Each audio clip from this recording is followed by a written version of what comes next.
Então, a partir de agora, a gente está gravando. Esse é o nosso estudo do livro Paulo Estevão, Psicografia do Chico, livro ditado por Emmanuel. E esse é o grupo de estudo das obras doutrinárias do Recanto Espírita Sol de Assis.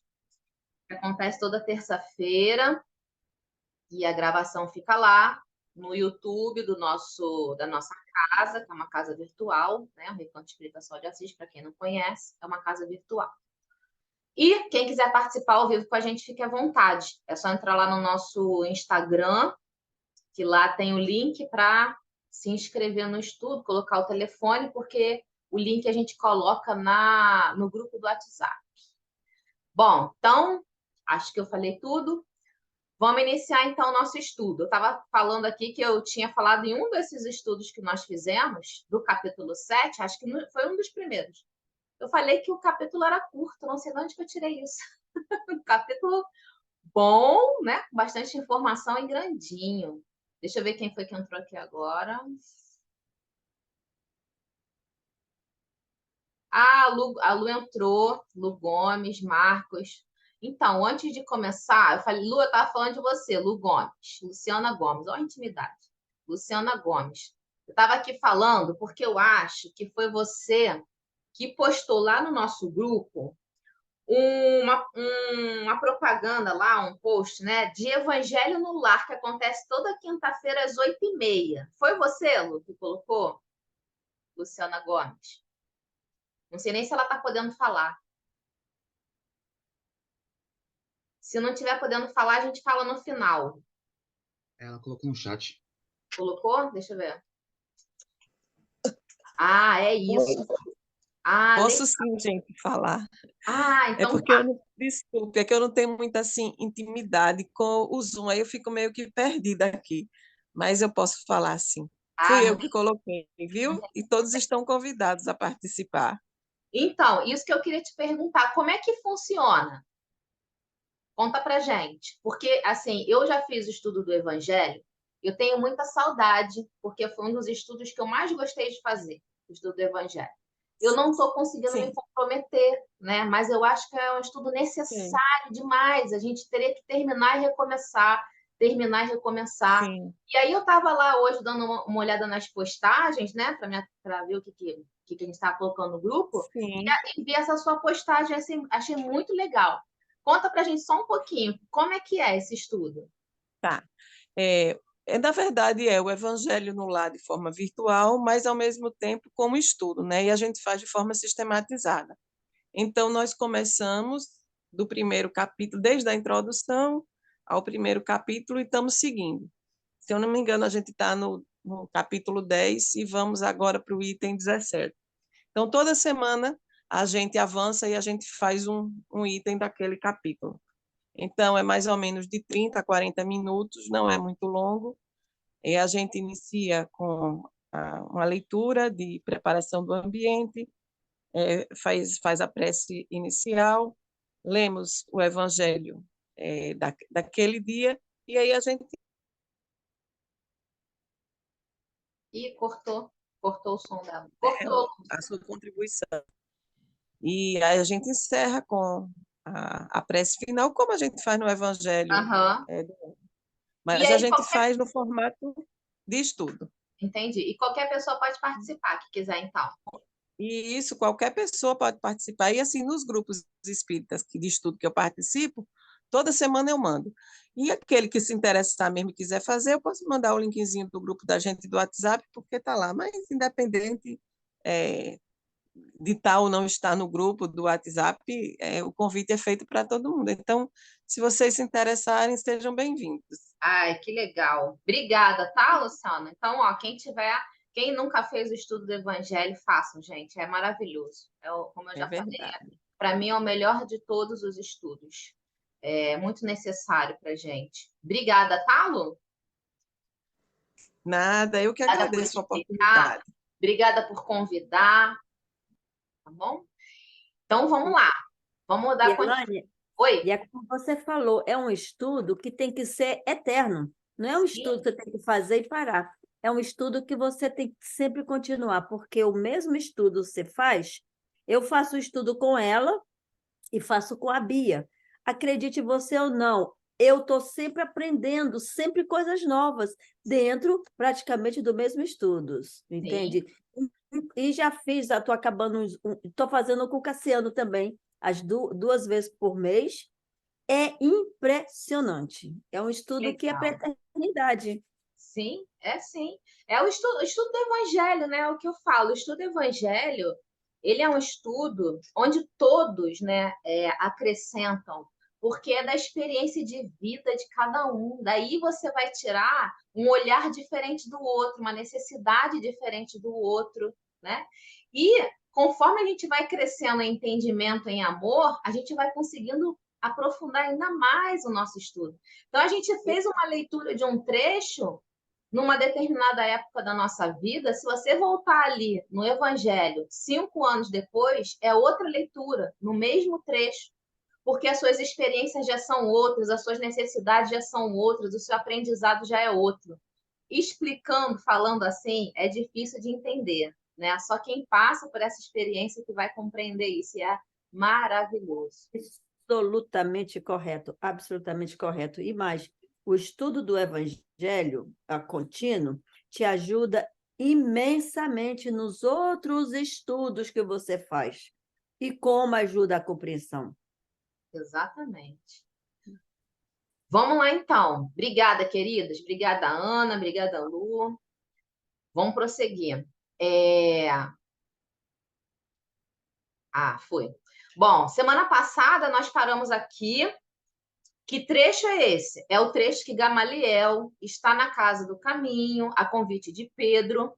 Entrando lá, ele chega numa ala de tratamento ali das pessoas que tinham que chegavam lá doentes, né, com variados tipos de doença, e eram acolhidos, e ali ele encontra um conhecido, um companheiro dele, que foi para a casa do caminho ser acolhido, porque a família, assim como era, né, como acontecia, ele estava com hanseníase, né, hoje, na época chamada de doença de pele, né, e depois para lepra, ele estava com essa doença e era comum, até previsão no Levítico, como eu falei para vocês, que a pessoa, quando pegava essa doença, ela era segregada da sociedade como um todo, né? E com ele não foi diferente, mas os companheiros do caminho acolhiam essas pessoas.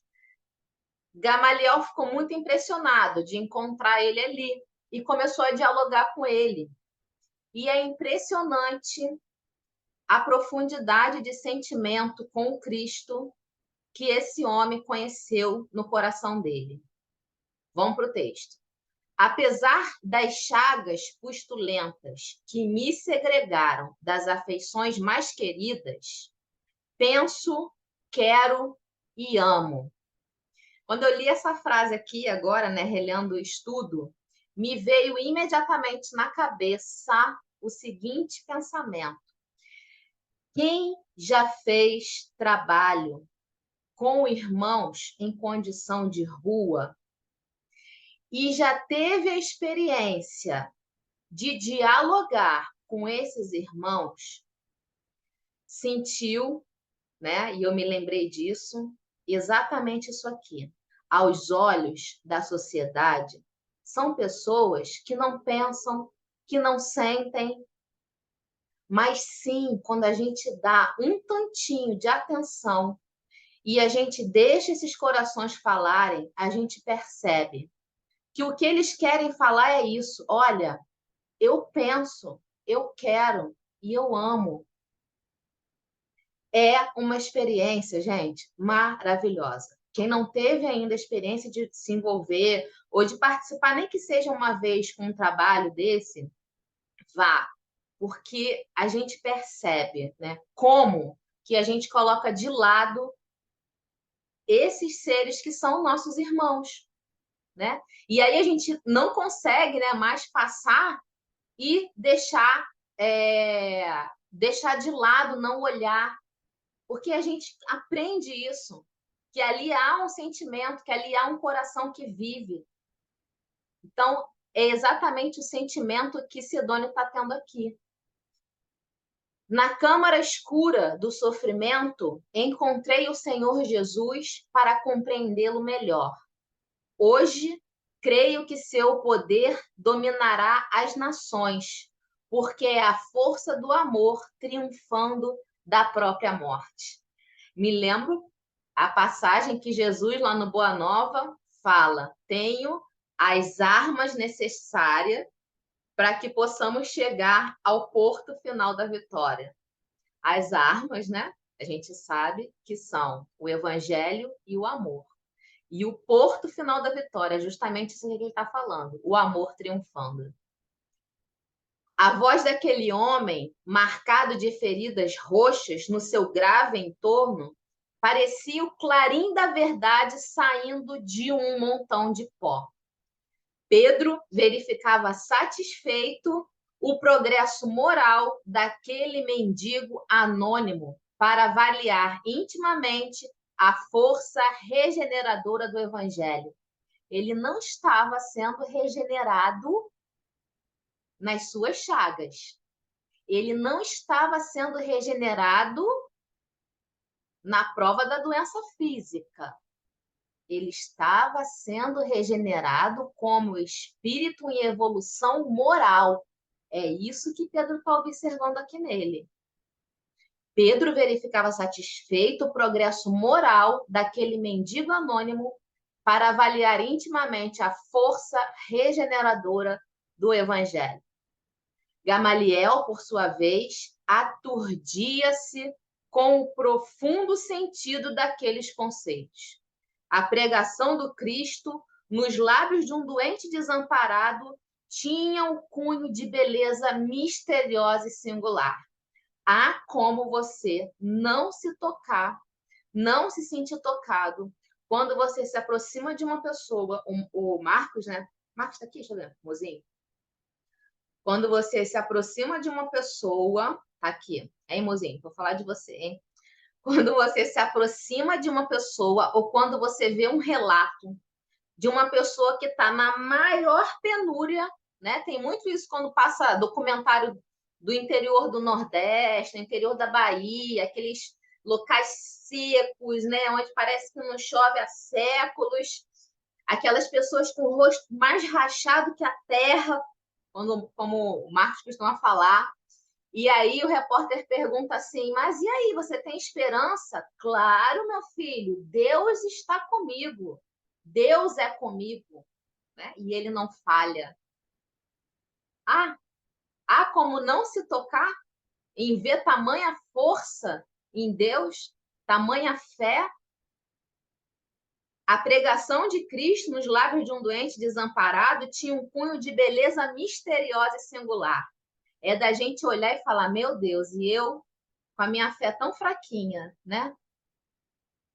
Chego nem perto de passar pelas dores que essa pessoa está passando, mas não tem essa fé toda. Maravilhoso esse diálogo, viu? Samônio falara num tom de quem tivera experiências diretas de um encontro real com o profeta Nazareno. Buscando afastar-se de qualquer possibilidade de controvérsia religiosa, o generoso rabino sorriu e acrescentou: reconheço que falas com muita sabedoria. Se é incontestável que estou numa idade que não seria útil alterar os princípios, não posso manifestar-me contrário às tuas posições, pois estou bem de saúde, gozo o carinho dos meus e tenho vida tranquila. Gente, olha, né, a profundidade do diálogo dessas duas criaturas, né? Um falando, porque sofro hoje e conheço Cristo. E o outro falando, eu percebo em você a mais pura verdade, mas eu ainda não tenho propriedade para entender e conhecer o que você está falando, porque a minha vida é confortável. Eu ainda não sofri o suficiente.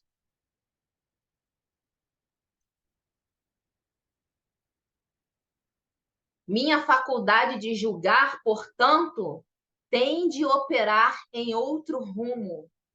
Qual seria o rumo, hein? Porque a gente tem uma fala, né? Que a gente chega na doutrina pela dor ou pelo amor, né?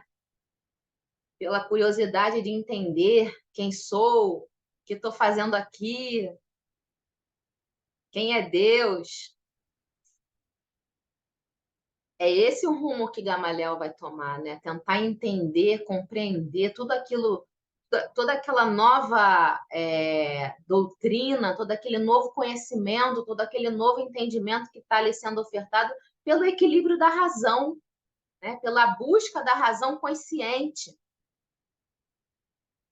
Sim, é justo, retrucou Samônio inspirado. Por enquanto, não estás precisando de um Salvador. Eis porque o Cristo afirmava que viera para os doentes e para os aflitos.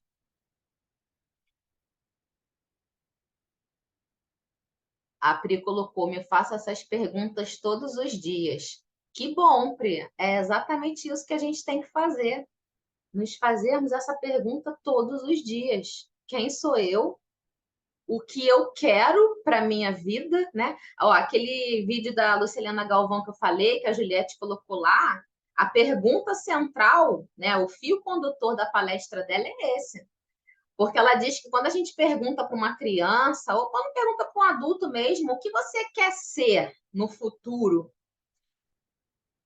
Quase que invariavelmente a gente atribui esse o que você quer ser a cargos, a poder aquisitivo, né, a bens materiais, quando na verdade a gente deveria pensar o que a gente quer ser como ser, né, como ser vivo, como para nós como espírito em evolução, imortal, porque aí muda completamente a resposta, né?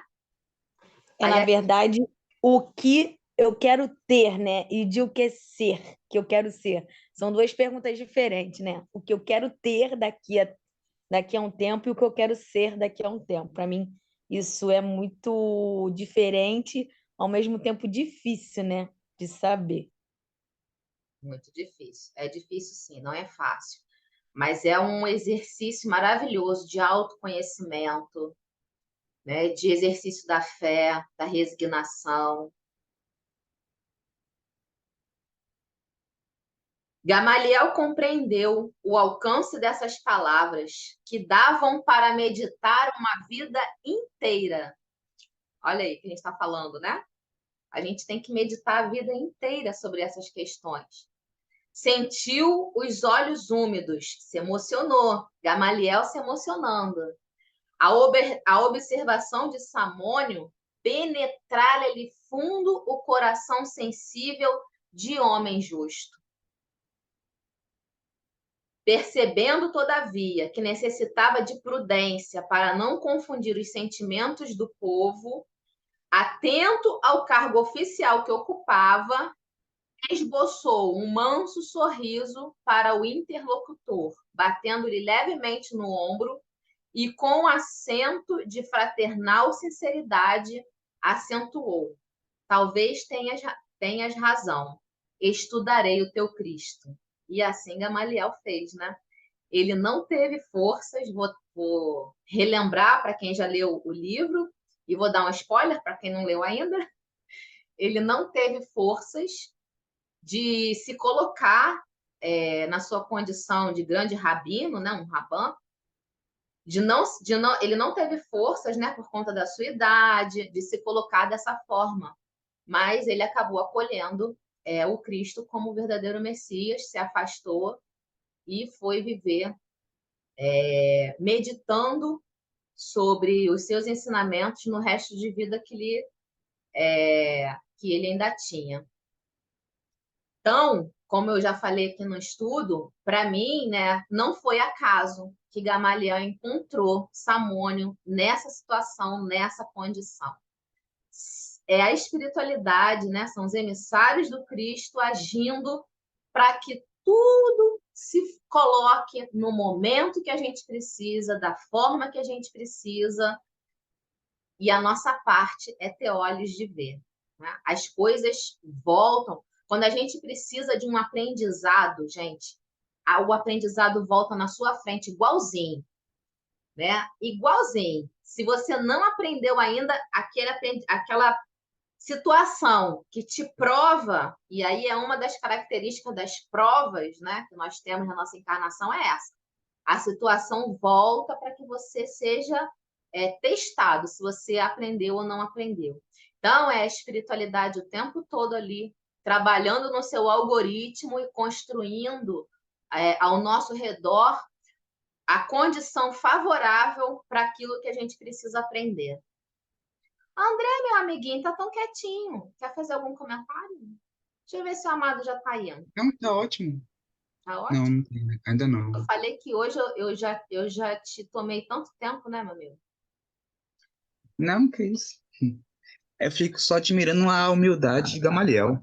Se o pupilo dele, o Saulo, tivesse essa humildade, não teria acontecido muita coisa. Não é verdade? É que tem muito orgulho ainda nesse coração de Saulo, né? O que não tem no justo Gamaliel. Bom, terminou então a visita de Gamaliel. Antes de se retirar, o sábio rabino felicitou os companheiros de Jesus pela obra que realizavam na cidade, só pelo fato deles acolherem esses deserdados da sociedade, esses excluídos, esses corações sofredores. Só por esse fato, a Paola chegou. Boa noite, querida. Só por esse fato, Gamaliel já estava ali agradecendo e compreendendo a delicadeza de sua missão no ambiente por vezes tão hostil, aconselhou a Pedro não esquecer, na Igreja do Caminho, todas as práticas exteriores do judaísmo. Seria justo, ao seu ver, que se cuidassem da circuncisão, e essa questão da circuncisão vai dar o que falar mais para frente. Isso era uma prática, né? Ainda, né? Dos judeus, mas muito forte na época, e criou uma certa polêmica ali na própria Casa do Caminho. Acho que eu até já falei sobre isso. Seria justo, ao seu ver, que se cuidasse da circuncisão de todos que lhe batessem a porta, que evitasse as viandas impuras. O que é vianda impura? São os alimentos, eles tinham alimentos que eram considerados impuros. Está lá em Levítico, né? Lá em Levítico a gente tem alguns. E tem uma questão interessante sobre essa questão dos alimentos impuros, que tem uma passagem em Lucas. Deixa eu pegar aqui. Ó, tá lá em Lucas 10, na parte que está a missão dos 70. Tem um trechinho que fala assim, ó. E na cidade que entrardes e vos receberem, comei o que vos apresentarem. Esse trechinho dessa passagem inteira aqui, quando a gente lê assim, corrido, né? Quando a gente lê sem aprofundar muito e tal, a gente acha que a instrução é assim, ó, não vai ser exigente com a comida, hein? O que te oferecer você come, não vai pedir especiarias maravilhosas, não. Seja simples e humilde, o que ofertar você come. Porém, há estudiosos que dizem que, na verdade, a instrução era justamente essa, que era para não colocar essa questão da comida impura na frente da delicadeza daqueles que estavam recebendo os discípulos. Amiguinho André, já ouviu sobre isso? A Ana está com a mão levantada, vou abrir para ela. Não, mas faz sentido, não é? Quando se conhece, né, a cultura judaica, porque tem muitas coisas que realmente ele não pode comer por causa justamente dos segmentos dele. Então, o que você acabou de falar faz sentido. Já que você quer servir bem, receber bem, por que você vai servir uma coisa que é contra o que se acredita? Certo? A gente não vai servir um vegano um bife, um steak, vai. Faça favor, né? A gente sabe que ele é vegano, a gente está com o maior prazer de receber na nossa casa, então vamos servir para ele um bife? Não. Então, faz muito sentido o que você acabou de falar. Mas o que eu gostaria, sabe, que se você puder, me explica, faz um resuminho pequenininho, me explica, por favor, o porquê da circuncisão. Eu não entendo qual a razão. Então, na origem, né, todas essas normas de conduta da sociedade que está lá em Levítico, de uma forma geral, na grande maioria, eram questões de saúde, né, de higiene, de saúde, de não. Como é que eu vou deixar? Como é que eu vou colocar? Eles viviam em condições, né, na época, eles viviam em condições que era difícil manter a limpeza. Então, se não tivessem algumas situações de alimentação também, a guarda do alimento era muito difícil. Então, na origem, sempre tem, né, na maioria das vezes, sempre não, mas na maioria das vezes tem essa função de preservar a saúde, né? A proliferação de doenças, sempre nesse sentido. Com o tempo, né, isso foi criando uma questão mais fanática, uma questão mais dogmática. Não é isso, André? André pode falar também. Com relação à circuncisão especificamente, está bem antes de Levítico, porque é bem antes de Moisés, né? Vem com Abraão. É um pacto simbólico com Deus, né? E que se estende até os dias de hoje, né? Mas como a Elaine falou, por trás de todas essas questões exteriores também tinha uma finalidade superior, né? Então tem a questão da higiene, enfim. Mas originalmente, e até hoje, para os judeus, é um pacto, né, que você faz com Deus, é a aliança que você está fazendo com Deus. Começou lá com Abraão, né, e vai. E para eles é importantíssimo. E é um ponto que eles vão salientar daqui para frente muito, né? Será que aqueles seguidores do caminho, dessa nova vertente, porque até então o cristianismo não era desassociado do judaísmo, era uma vertente à parte, assim como tinha as vertentes dos essênios, dos fariseus, enfim, era uma vertente à. E eles falavam, ó, se é uma vertente do judaísmo, então a pessoa precisa ser circuncidada, né? Precisa estar pura, comer essa orientação, é comer os alimentos kasher, né? Que são os alimentos permitidos, né? Enfim, e isso vai começar a dar uma polêmica. E isso vai também dar origem à ruptura entre cristianismo e judaísmo, né? Por causa dessas questões meramente exteriores, né? Acho que a Bia também pode acrescentar, né, Bia? Então, André, Antes da Bia colocar, deixa eu só colocar uma questão aqui. E aí, gente, isso é uma interpretação minha, tá? Como eu penso determinadas colocações que a gente encontra na lei antiga, né? Deixa eu pensar bem como é que eu vou colocar isso para que vocês possam entender. Eu penso assim, algumas situações, como essa que eu falei, deveriam ser colocadas para aquele povo, né? Situações de preservação da saúde deles, principalmente. Porém, né, isso precisava ser colocado de uma forma que eles abraçassem isso com muito afinco, vamos assim dizer, né? Com muito afinco. E como a questão religiosa para eles era muito forte, para mim isso foi uma junção de tudo, tá? Mas isso para mim, tá bom? Então, eu acho que a espiritualidade que sempre esteve ali amparando e guiando esse povo, ela trabalhava de uma forma que aquele povo tivesse condições de compreender. Então, era necessário que fosse feito isso, mas para eles abraçarem isso, eles precisavam receber isso como uma questão religiosa e espiritual. Tá? Então, essa é a minha interpretação para várias situações que estão lá na antiga lei. então, só um pouquinho antes da Bia falar, só para me concluir aqui, porque o André falou, né, que antes de tudo é um pacto. Então, André, esse pacto representa o judeu. Todos os judeus que seguiriam o Cristo deveriam. Cristo não, o Deus de Não, Abraão, Isaac e Jacó. Yes, Cristo aqui ok. nem tinha. Ok, mas todo esses que seguiam, eles teriam que ser de acordo com o pacto. eles provariam isso com a circuncisão, é isso? Isso. E Ah. até hoje, Jesus era circuncidado. Hoje em dia, os judeus também, né? Jesus era? Com certeza, Jesus era judeu, né? E a Ah. gente vê ele sendo levado ali ao templo apresentando, nessa ocasião, está em Lucas, né? Depois de alguns dias após o nascimento, ele é apresentado ao templo. Nesse momento já era feita a circuncisão, né? Então, com certeza.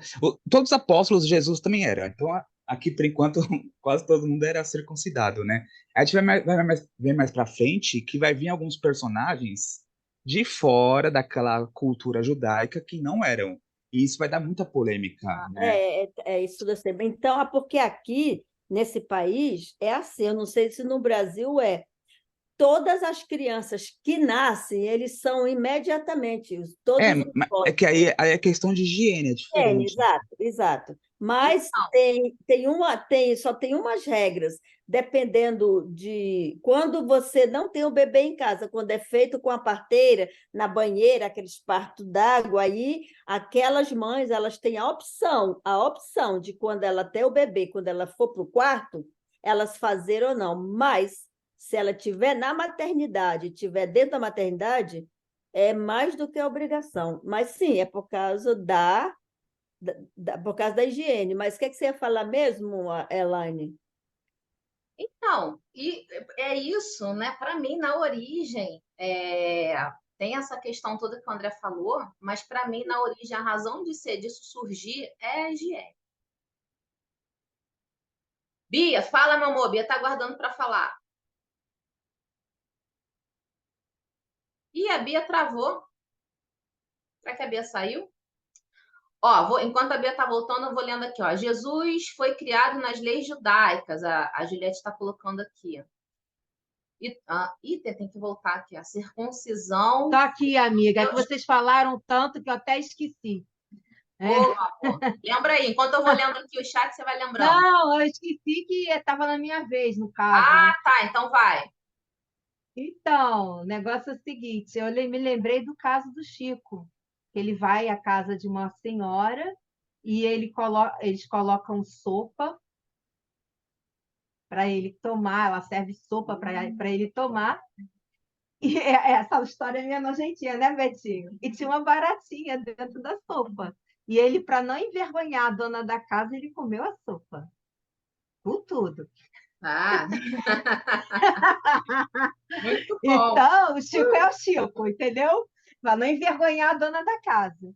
A outra coisa que eu queria falar é sobre essa questão, essas práticas exteriores, mas com a evolução do próprio espírito, vai se ver que isso tudo é uma bobagem, né? Que o cristianismo não, ele quer Jesus quer a nossa transformação espiritual, né? Ele quer o desapego aos bens materiais e também a essas práticas exteriores, esses rituais que não tem nada a ver. Então é isso. Basicamente é isso. Tá bom? Amor. Ó, já vou passar, André, para você falar. A Ju colocou aqui no chat, ó, a circuncisão foi o que Deus pediu a Abraão quando firmou sua aliança com ele. Isso está lá em Gênesis, capítulo 17, versículo 10, tá? Então, essa foi a primeira, como a Ju colocou aqui, a primeira vez que isso aparece na antiga lei. Fala, amiguinho. André. Não, só queria acrescentar o que a Bia falou, que vocês estavam falando agora há pouco dos discípulos, a questão da alimentação, né?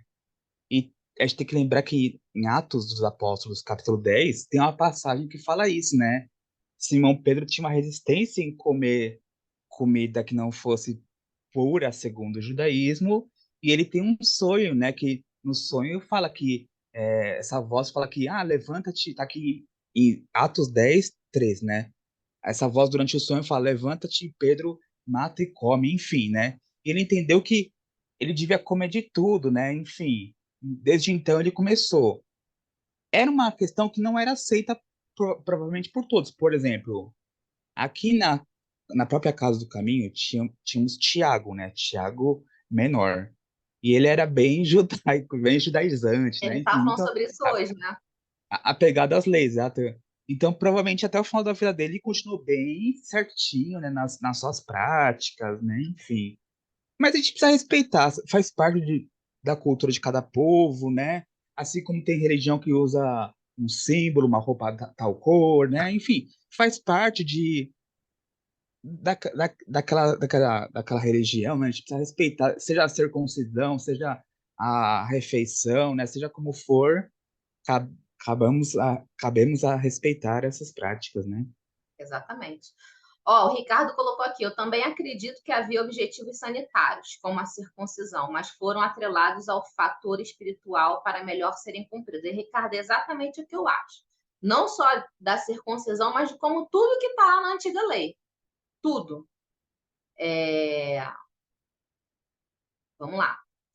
Porque se vem da espiritualidade, né, e de fato os profetas ouviam as instruções, não faz sentido, juntando tudo isso que a gente falou, o que a Bia falou, por exemplo, né, que hoje a gente já tem consciência das práticas exteriores, né, não faz sentido que isso tenha vindo da espiritualidade apenas como um dogma religioso, né? Então, tem um fator de prática nisso, para mim, que é a saúde.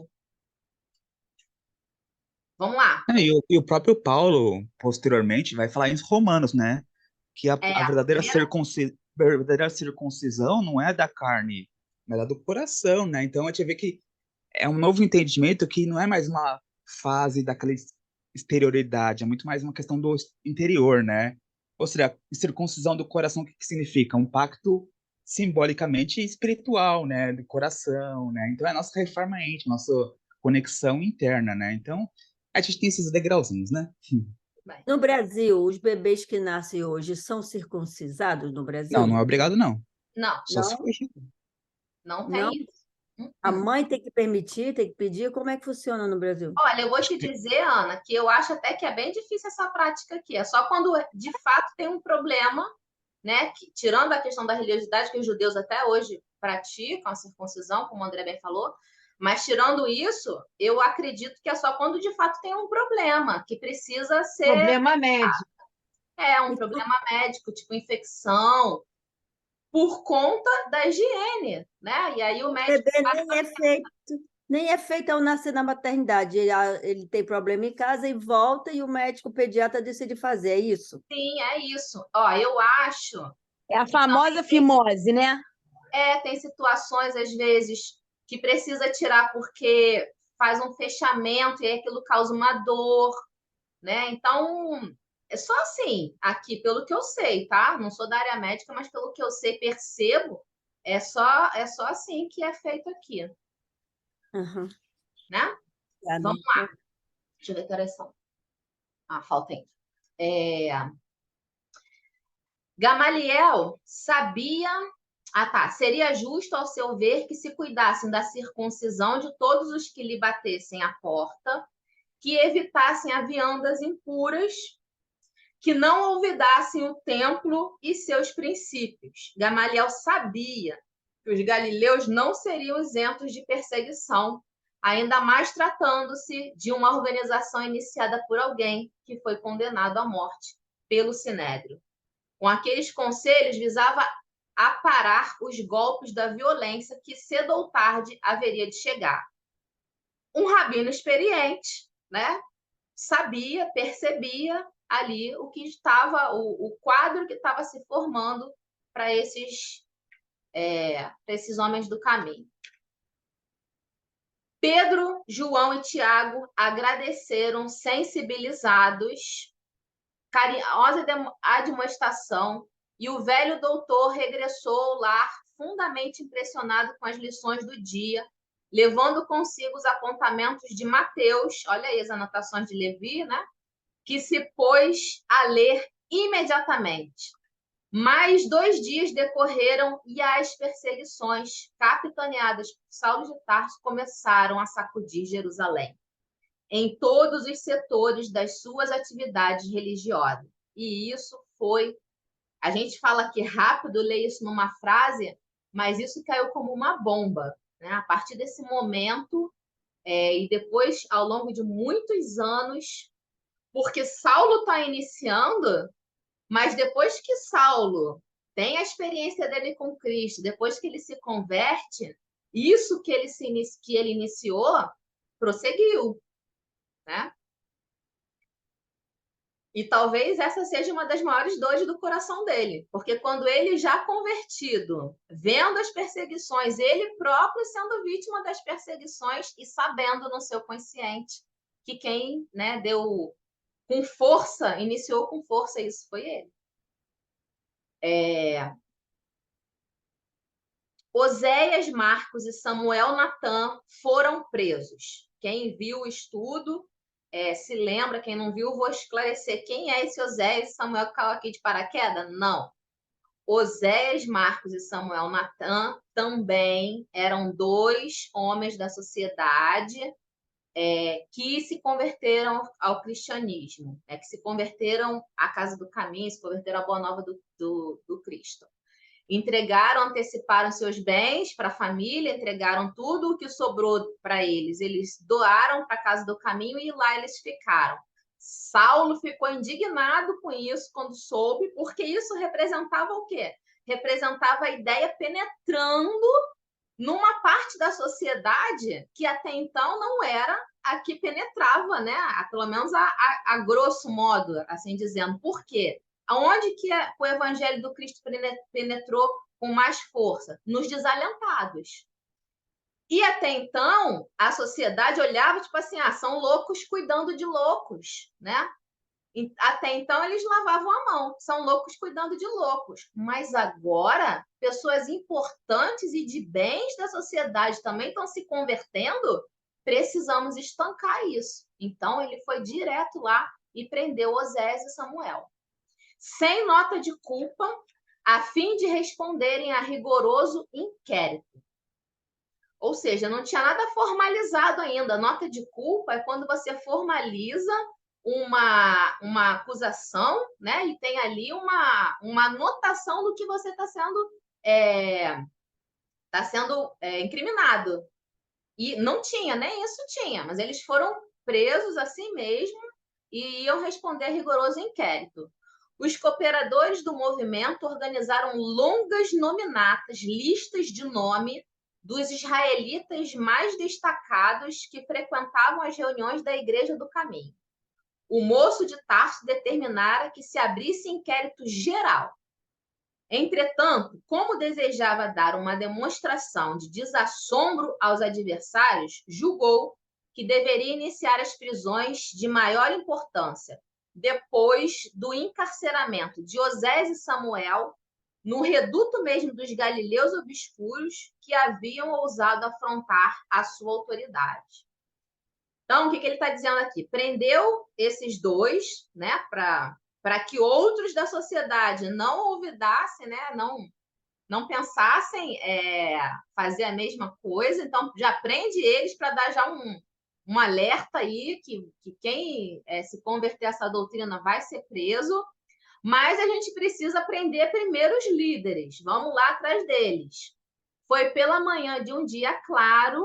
Ih, não estou conseguindo ler ali. Que cercado de alguns companheiros e soldados, bateu à porta da casa humilde, fazendo grande alarde dos fins de sua visita insidiosa. Simão Pedro, em pessoa, foi atendê-lo com grande serenidade nos olhos. Indisfarçável pavor estabeleceu-se entre os mais tímidos, porquanto 2 jovens que o acompanhavam o apóstolo se incumbiram de correr ao interior e espalhar a notícia. Então, caiu como uma bomba, né? Saulo ali, com todos os guardas do Sinédrio, não sei se tinha guarda romano também, porque ele tinha conseguido autorização também de Roma, né? Chegando lá com esse alvoroço todo para prender todos eles. És tu, Simão Pedro, antigo pescador de Cafarnaum? Perguntou Saulo com certa insolência. Eu mesmo, respondeu com firmeza. Estás preso, disse o chefe da expedição num gesto de triunfo. E mandando que 2 dos companheiros se adiantassem, ordenou fosse o apóstolo algemado, incontinente. Pedro não opôs a mínima resistência, e isso era o que enfurecia eles, né? Dessa vez ele não cortou a orelha do soldado, né? Exata, olha, bem lembrado, viu, amigo? Dessa vez ele se entregou, né? Olha como, né, que Pedro se transformou. O André está lembrando que quando Jesus foi preso pelos guardas do Sinédrio, né? Pedro pegou a espada, né, e cortou a orelha do guarda. E aí Jesus dá aquele ensinamento, né? Embainha a tua espada, porque com quem ferro fere, com ferro será ferido. Belíssima passagem. Aqui, já um Pedro transformado, né? Não faz mais isso, já se entrega. Estás preso, disse o chefe da expedição, e mandando que 2 dos companheiros se adiantassem, ordenou que fosse o apóstolo algemado e incontinente. Pedro não opôs a mínima resistência. Impressionado com o temperamento pacífico que os continuadores do Nazareno testemunhavam sempre, Saulo objetou com escárnio. O mestre do caminho deve ter sido um alto modelo de inércia e covardia. Ainda não encontrei qualquer indício de dignidade nos seus discípulos, cujas faculdades de reação parecem mortas. Eles costumavam muito, né, também criticar essa passividade como se fosse covardia. E o que o Saulo esperava naquele tempo? Era que eles reclamassem e gritassem, se esperneassem, brigassem, se esbofeteassem porque estão sendo presos? Fizesse, né? Como é que você vai mostrar a sua autoridade se eles não revidem a autoridade? Né? Isso irrita, né? Ele quer mostrar a autoridade dele, mas eles estão ali pacíficos, não é provocado, então ele não tem como mostrar a autoridade dele. É verdade. Que eles revidassem. Outra pergunta que eu gostaria de fazer para você. Então, você acha que toda essa perseguição que levou anos e anos e anos, você acha que isso atrasou a nossa compreensão em termos, né, de moral, em termos, né, de compreensão espiritual, de entendimento né, do espiritismo, né, do cristianismo? Você acha que isso nos atrasou? Porque quando a Olha, gente fala deles, estamos falando deles nós. Eles éramos nós hoje. Não era eles, não, éramos nós. somos, né, Ana? Somos, Somos porque nós, é. como sociedade terrena, a gente ainda está muito estático na nossa evolução, né? Muito estático. Em A Caminho da Luz, se eu não me engano, tem uma passagem que fala justamente sobre isso, sobre como a comunidade terrena se comporta de maneira tão lenta na sua evolução, né? E Brasil, Coração do Mundo, Pátria do Evangelho, traz muito isso, como que a espiritualidade, ao longo desses séculos, se esforça para que a gente tenha um despertar e a gente não tem, né? A nossa sociedade ainda está muito letárgica, está muito estagnada, caminha igual a música, né? A passos de formiga e sem vontade. Então, sim, eu não tenho dúvidas, nosso livre-arbítrio é protegido, né? A gente só evolui se a gente quiser, se a gente tiver força. Deus não vai nos impor evolução, nem tem como, porque se for imposto não há evolução. Então, sim, as nossas escolhas desde a época que a gente está aqui estudando estão estagnando a nossa evolução, o nosso entendimento. E assim, e tem também, eu tomo muito cuidado quando eu falo de outras religiões, né? Porque eu acho, como o André falou, a gente tem que respeitar todas. Muito cuidado. Mas a gente também tem mensagens já falando que houve uma fase na Igreja Católica que retardou muito a nossa evolução, né? O nosso conhecimento, o nosso acesso ao conhecimento. de fato houve, né? Não é mais a igreja de hoje, tá? A gente está hoje, a gente tem outra igreja. Não é mais a igreja de hoje, mas houve um período tenebroso que retardou muito a nossa evolução como comunidade terrena, né? E isso são questões que acontecem, e outras tantas, né? Mas de fato, sim. A perseguição, né, que perdurou por tantos e tantos anos, colocou muito medo nas pessoas, e elas se recusaram até a negar para poder se proteger a família. E isso provocou esse retardamento. Exatamente a minha pergunta, não é? Sim, é a perseguição também, mas também um outro fator também, por exemplo, os textos da Bíblia, né, como a gente tem hoje, acesso a qualquer momento, nem sempre foi assim. Eu já falei aqui que na década de 60 é que começou a ser liberado a leitura pública dos textos bíblicos, né? Eurípides Barçanufo, ele conseguiu uma cópia de forma clandestina do padre Maia, né, que era o padre que ele da igreja que ele era devoto, para poder ter acesso aos textos bíblicos. Por quê? Porque a igreja trancava as 7 chaves. Por quê? Porque o conhecimento liberta, né? E a gente não quer liberdade. Quem quer dominar não quer liberdade. Fala, Bia. Só um Então, pouquinho. na Só Idade um Média, segundo. Ô, Espera aí. Ana, Bia, peraí, deixa levanta a a Ana. mão quando você quer falar. Deixa eu falar. Toda vez que você faz isso comigo, eu levanto a mão para falar, me dá uma palavra e você interrompe. Vamos lá. Dá licença. Agora sou eu. Então, prestando atenção aqui. Na Idade Média, foi considerada pela história da humanidade a Idade das Trevas, pois foi negado o conhecimento ao povo. Os livros ficavam trancados em bibliotecas, né? E as pessoas das universidades, que nem o João Hus, que desencarnou na fogueira, foi queimado na fogueira, e vários outros filósofos foram queimados na fogueira por combater a Igreja Católica nesse sentido, de negar a sabedoria para o povo, né? E várias outras pessoas foram perseguidas por serem médiums, como Joana d'Arc, que ouvia os espíritos, né? Então, esse tipo de perseguição é que levou ao atraso à evolução, que também gerou o materialismo mais tarde.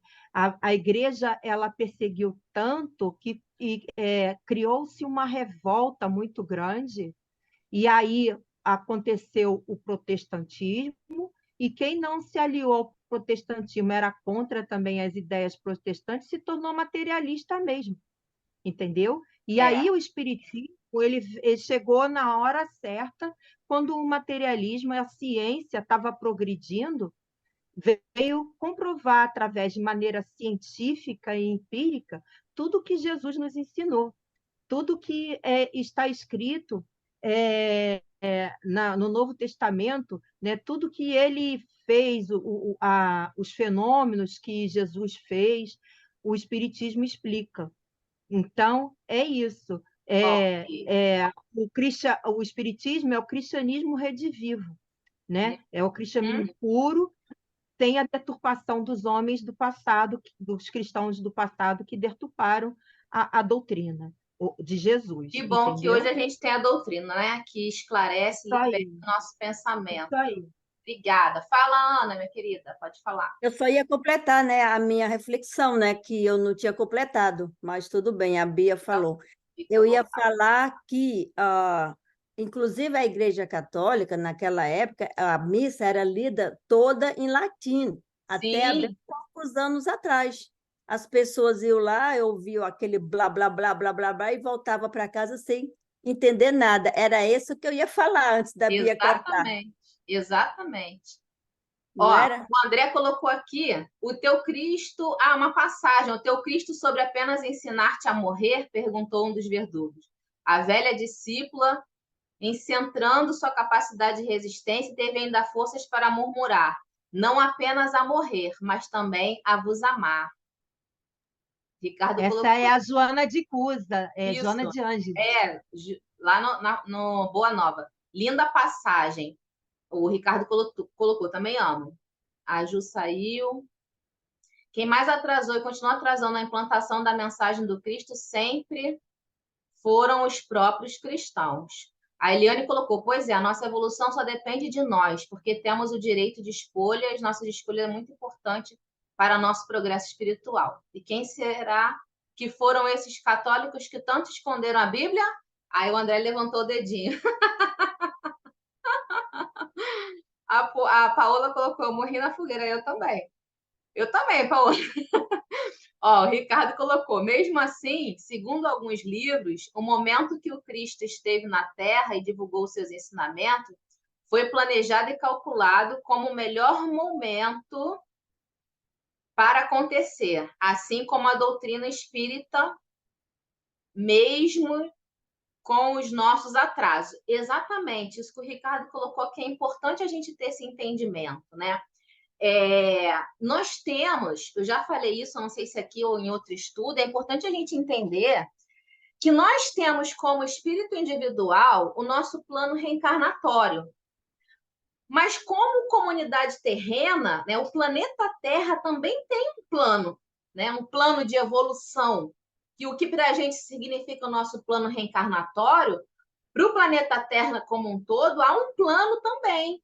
Então, sim, tudo que aconteceu com o povo antigo, Moisés na condução do povo hebreu, né? Tudo isso, a vinda do Cristo, a vinda do Espiritismo, tudo isso respondeu a etapas programadas. Lógico que misturado a isso tem o nosso livre-arbítrio, mas tudo programado. Os 7 dias da criação, que estão lá em Gênesis, na verdade, é essa programação da Terra como planeta de provas e expiações, desde o primeiro momento até o último momento que vai se findar a encarnação, entre aspas, da Terra como planeta de provas e expiações, tá?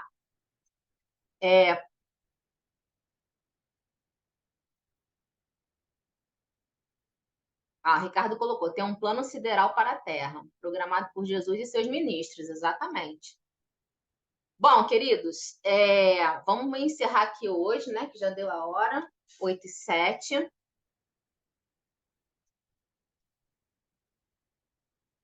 E aí a gente continua semana que vem. Cida tá aqui, que eu não tinha visto ainda, eu acho.